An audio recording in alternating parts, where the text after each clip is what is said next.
Thank you, friends. The hearing will now come to order. This hearing is styled An Enduring Legacy, the Role of Financial Institutions in the Horrors of Slavery and the Need for Atonement. This is part 2.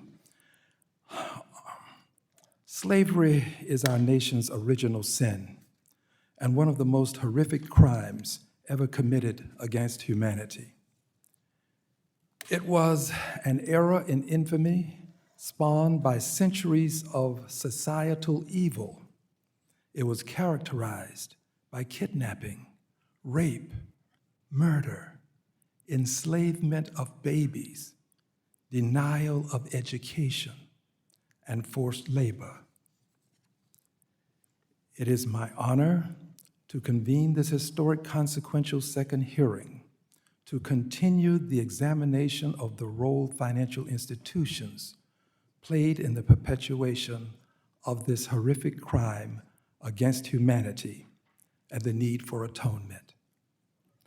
In June of this year, Chairwoman Maxine Waters and I, together with subcommittee chairs Sherman, Cleaver, Perlmutter, Himes, Beatty, Foster, and Lynch, sent inquiries to the 10 largest U.S. banks and the 10 largest U.S. insurance companies, requesting information about their historical connections to slavery.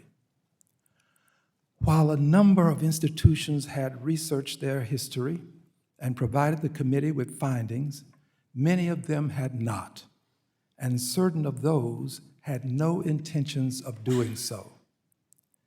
Many of our financial institutions have known connections to slavery and have profited enormously from centuries of economic prosperity that was built on the backs of enslaved people.